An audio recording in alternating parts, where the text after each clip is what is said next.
turn to section 4. You will hear lecturer talking about the psychology of consumer behavior. First, you have some time to look at question 31 to 40.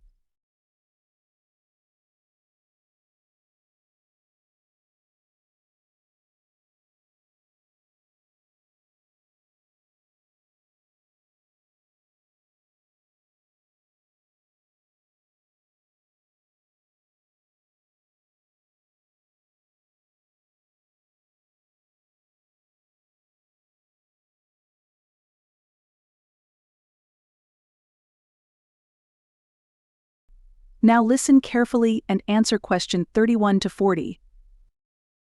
Consumer behavior is a fascinating area of study that explores the psychological processes behind why individuals make specific purchasing decisions. Understanding what motivates consumers can help businesses shape their marketing strategies, influence product design, and improve customer satisfaction. Psychological factors like perception, motivation, learning, beliefs, and attitudes play a central role in shaping how consumers behave in the marketplace. Perception is one of the most influential factors in consumer psychology. It is the process by which individuals interpret sensory information to make sense of the world around them. In marketing, companies use visual cues, colors, and packaging to create favorable perceptions of their products. For instance, bright colors can evoke excitement, while minimalistic designs might appeal to consumers looking for sophistication. Motivation is another critical factor. The famous Maslow's hierarchy of needs model illustrates how basic needs, such as food and safety, are prioritized over higher-order needs like self-esteem and self-actualization. Marketers often tap into these needs to make products more appealing. For example, products marketed as essential for health and security appeal to basic needs, while luxury goods appeal to desires for status and esteem. Learning and memory also play a role in consumer behavior. Through repeated exposure, consumers learn to associate certain products or brands with positive emotions, creating brand loyalty. This is why companies often invest heavily in advertising. Repeated ads reinforce brand recognition, creating familiarity and trust over time. Social influences and cultural factors significantly impact consumer behavior as well. People are often influenced by social norms, peer behavior, and cultural values. For example, a person may choose a particular brand because it's popular among friends or valued within their community. In conclusion, the psychology of consumer behavior is complex, but understanding these underlying motivations and influences can empower businesses to better meet consumer needs and build long-lasting relationships. By leveraging psychological insights, businesses can create products and campaigns that resonate on a deeper level, increasing their effectiveness and impact. That is the end of section 4. Now, you have half a minute to check your answers.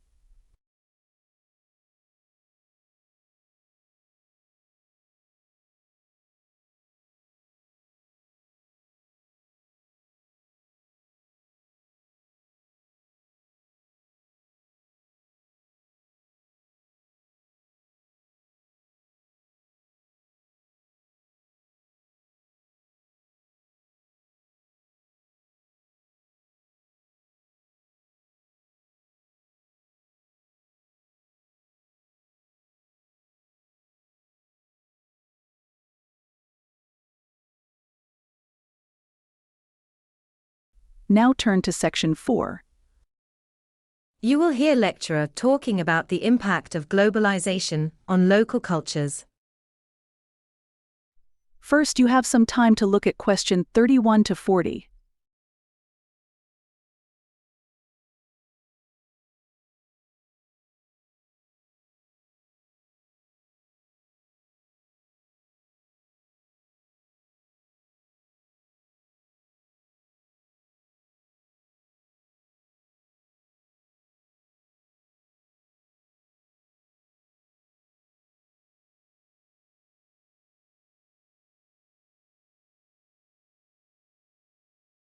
Now listen carefully and answer question 31 to 40. Globalization has created a more interconnected world, enabling the rapid exchange of goods, services, technology, and cultural practices across borders. While this integration has brought economic and technological benefits, it has also had profound impacts on local cultures, often blending or challenging traditional ways of life. This cultural exchange has led to both the spread of diverse ideas and the risk of cultural homogenization, where unique local identities may be diluted by dominant global trends. One positive impact of globalization on local cultures is the increased awareness and appreciation of cultural diversity. People can now access information about other cultures more easily, promoting understanding and tolerance. Cultural practices, such as cuisine, music, and art, are shared across borders, allowing people to experience traditions from around the world. For example, international festivals celebrating various cultures have become common in many cities, enriching the local social fabric. However, globalization can also lead to the erosion of local customs and languages. As global brands and media become more influential, they can overshadow traditional practices, particularly among younger generations.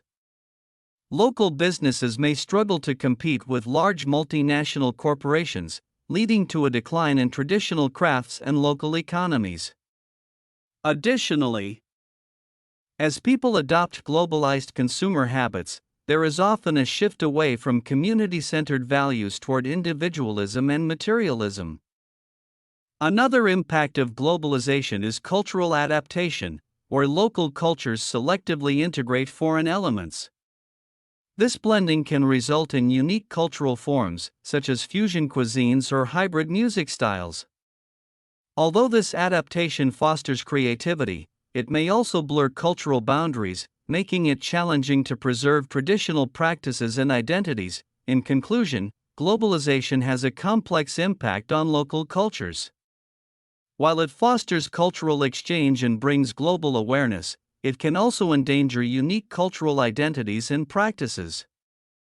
Recognizing and addressing these effects can help communities balance the benefits of globalization with the preservation of their cultural heritage. That is the end of Section 4. Now, you have half a minute to check your answers.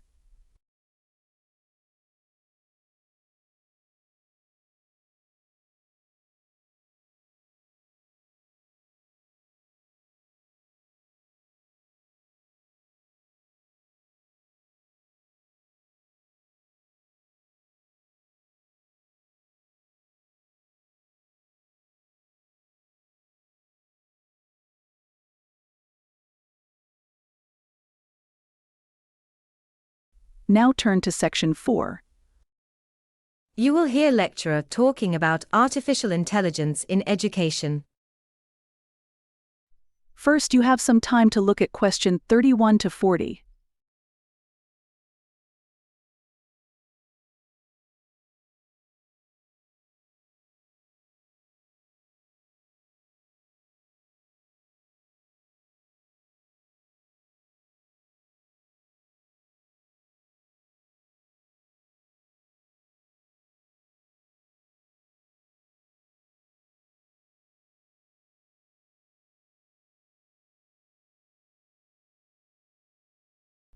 Now listen carefully and answer question 31 to 40.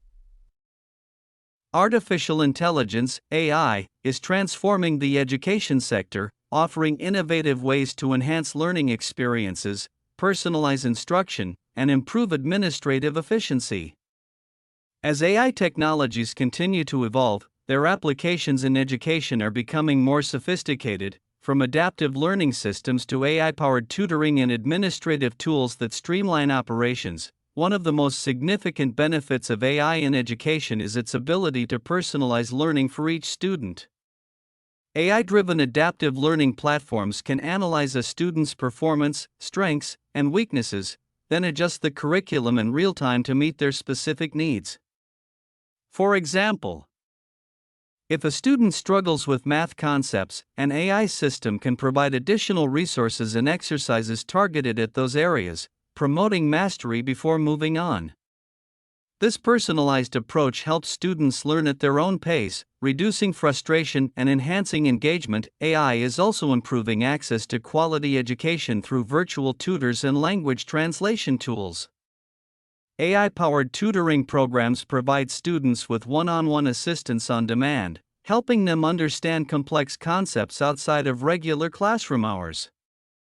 Similarly, language translation powered by AI allows non-native speakers to access educational content, bridging language barriers and promoting inclusivity in global learning environments.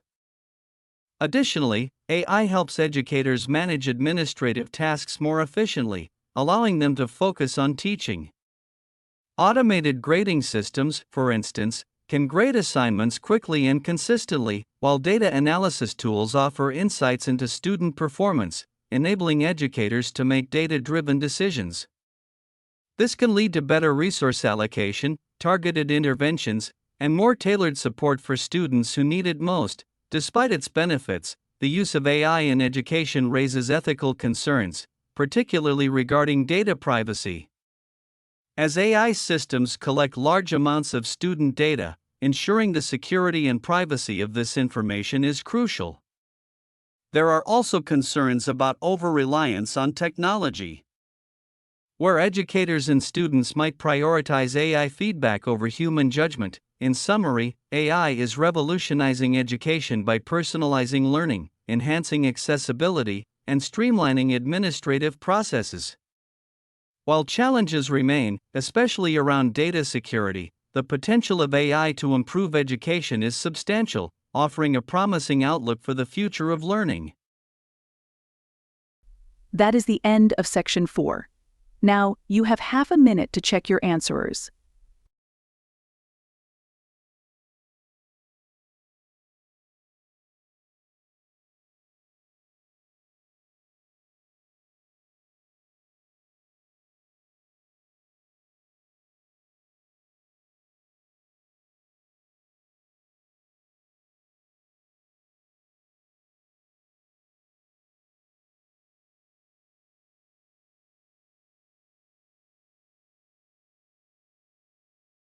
Now turn to Section 4.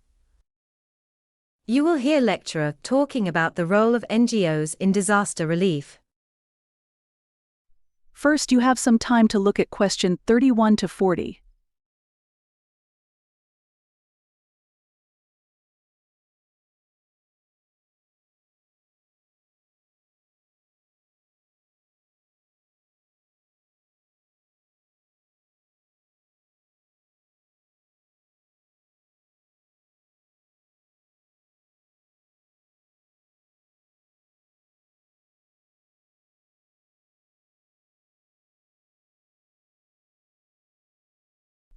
Now listen carefully and answer question 31 to 40. Non-governmental organizations, NGOs, play a vital role in disaster relief, providing emergency aid, resources, and support in times of crisis. From natural disasters like hurricanes and earthquakes to humanitarian crises arising from conflict, NGOs mobilize quickly to meet the immediate needs of affected populations. Often the first responders on the ground, NGOs bring expertise, resources, and personnel to areas where government assistance may be delayed or limited. One of the main functions of NGOs in disaster relief is to provide essential services, including food, water, shelter, and medical care. When natural disasters strike, local infrastructure often suffers damage, making it challenging to deliver these necessities. NGOs like the Red Cross and Médecins Sans Frontières, Doctors Without Borders, have trained personnel and supply chains ready to deploy, ensuring that aid reaches vulnerable populations efficiently. Through their experience and flexibility, NGOs are able to respond rapidly, sometimes arriving at disaster sites before national aid teams. Beyond immediate relief, NGOs also contribute to long-term recovery and rebuilding efforts. This includes providing support for mental health, rebuilding infrastructure, and helping communities regain their livelihoods. For example, in post-disaster scenarios, NGOs might establish temporary housing, offer psychological counseling, and provide training to locals for reconstruction efforts. Such initiatives aim to restore normalcy and enhance community resilience, helping people rebuild their lives sustainably. NGOs also play an essential role in advocacy and raising awareness. By documenting and publicizing the needs of affected areas, NGOs can influence international policies and mobilize public support. Fundraising campaigns by NGOs often generate significant contributions from individuals, businesses, and governments, allowing for a faster and more substantial response to disasters. Additionally, NGOs partner with governments and other international organizations to ensure a coordinated and comprehensive approach to disaster relief. NGOs are crucial to effective disaster relief. Their ability to act swiftly, provide essential services, support long-term recovery, and advocate for affected communities makes them invaluable in crisis situations. The work of NGOs not only addresses immediate needs but also helps strengthen communities for future resilience. That is the end of Section 4. Now, you have half a minute to check your answers.